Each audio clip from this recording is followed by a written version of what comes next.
दोस्तों, आज हम जीवन की सबसे बड़ी सीखों में से कुछ सबसे महत्वपूर्ण शिक्षाएं महाभारत से साझा कर रहे हैं।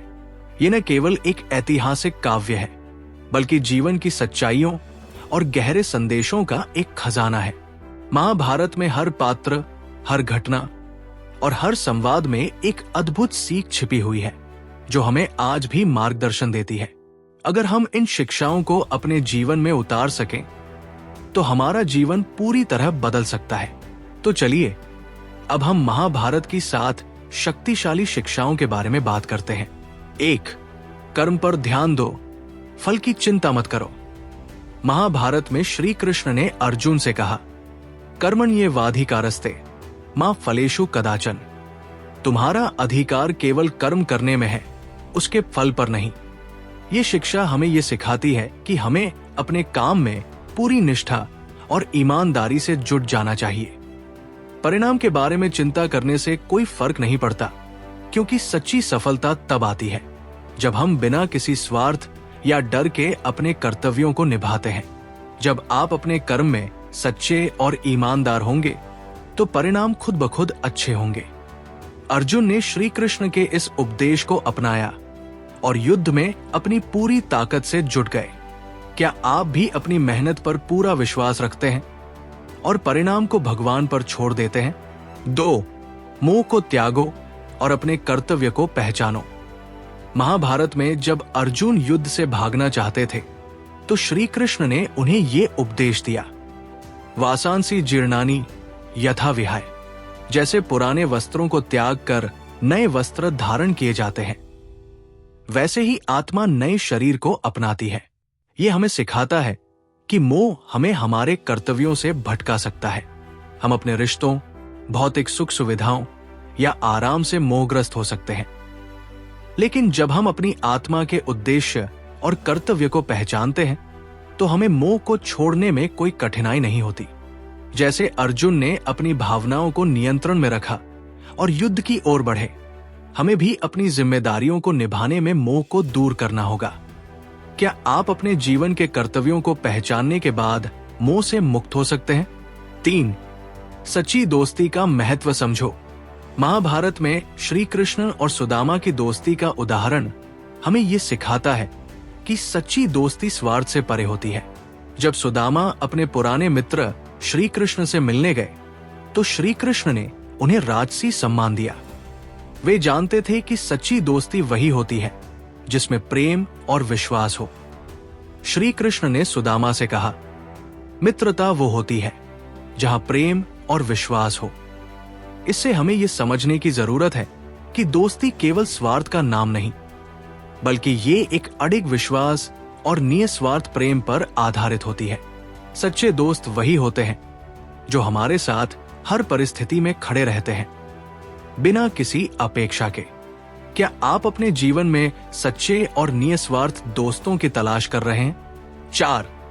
अधर्म के खिलाफ खड़े होने का साहस रखो। कभी आपने देखा है कि हम कई बार गलत होते हुए देखते हैं, लेकिन डर या दूसरों की चिंता में चुप रहते हैं? महाभारत में श्री कृष्ण ने कर्ण से कहा, धर्म के साथ खड़े होने का साहस ही तुम्हें सच्चा नायक बनाता है। ये शिक्षा हमें ये बताती है कि हमें कभी भी अधर्म का समर्थन नहीं करना चाहिए। कर्ण, जो कि अपनी मित्रता और वचनबद्धता के कारण गलत का साथ दे रहे थे, उन्हें श्री कृष्ण ने समझाया कि अधर्म का साथ देना उतना ही बड़ा पाप है जितना अधर्म करना। यही सिख है, हमेशा सही का साथ दो, चाहे जितनी भी कठिनाई क्यों न हो। क्या आप अपने जीवन में हर गलत को सही से पहचानने और उसमें साहस से खड़े होने के लिए तैयार हैं? 5. धैर्य और विश्वास से हर संकट को जीतो। द्रौपदी का चीरहरण एक ऐसी घटना है जो हमें यह सिखाती है कि संकट चाहे जितना भी बड़ा क्यों न हो, अगर हमारे पास धैर्य और विश्वास हो, तो हम उसे पार कर सकते हैं। जब द्रौपदी ने अपने अपमान के समय श्री कृष्ण पर विश्वास किया, तो वही विश्वास उसकी रक्षा का कारण बना।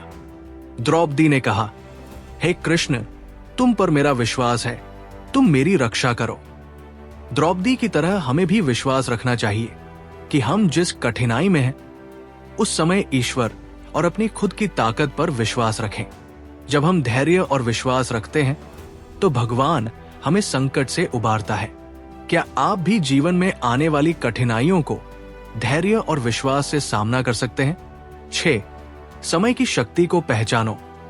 महाभारत में श्री कृष्ण ने अर्जुन से कहा, कालोस्मि लोकक्षकृत प्रवृद्ध, मैं समय हूं जो सबका विनाश करता है। समय सबसे बड़ी शक्ति है और ये कभी किसी का इंतजार नहीं करता। हमें समय की कद्र करनी चाहिए और इसे बर्बाद नहीं करना चाहिए। जब हम समय का सही उपयोग करते हैं तो वो हमें सफलता और अवसर देता है। क्या आप समय को अपने फायदे के लिए इस्तेमाल करने के लिए तैयार हैं? 7. निस्वार्थ समर्पण में शक्ति है। महाभारत में रुक्मिणी और श्री कृष्ण के संबंध हमें ये सिखाते हैं कि निस्वार्थ प्रेम और समर्पण से बड़ी कोई ताकत नहीं होती। रुक्मिणी ने श्री कृष्ण के प्रति निस्वार्थ प्रेम और विश्वास दिखाया और वही उसे साहस और शक्ति प्रदान करता है। निस्वार्थ प्रेम हर बाधा को पार कर सकता है। जब हम किसी काम, रिश्ते या अपने ईश्वर के प्रति निस्वार्थ रूप से समर्पित होते हैं तो वो प्रेम हमें जीवन में ताकत और दिशा देता है। निस्वार्थता में ही सच्चा सुख और सफलता है। क्या आप अपने रिश्तों और कार्यों में निस्वार्थ प्रेम का अनुभव करना चाहते हैं? अब दोस्तों, ये 7 शिक्षाएं महाभारत से हमें ये सिखाती है कि जीवन में चुनौतियों और कठिनाइयों का सामना करने के लिए हमें अपने कर्मों पर ध्यान केंद्रित करना चाहिए, मोह को त्यागना चाहिए और सही के साथ खड़ा होना चाहिए। अगर हम इन शिक्षाओं को अपने जीवन में लागू करते हैं तो कोई भी संकट हमें हराने नहीं सकता। आज से ही इन शिक्षाओं को अपनाने की शुरुआत करें। अपने कर्म पर ध्यान दें, समय की कद्र करें और सच्चे प्रेम और विश्वास के साथ अपने जीवन में आगे बढ़ें। क्योंकि जब आप अपने अंदर की ताकत पहचानते हैं तो दुनिया की कोई भी ताकत आपको रोक नहीं सकती। तो क्या आप तैयार हैं? साथ मिलकर हम इस दुनिया को बेहतर बना सकते हैं, सिर्फ अगर हम खुद को और अपने कर्मों को सही दिशा में ले जाएं। धन्यवाद।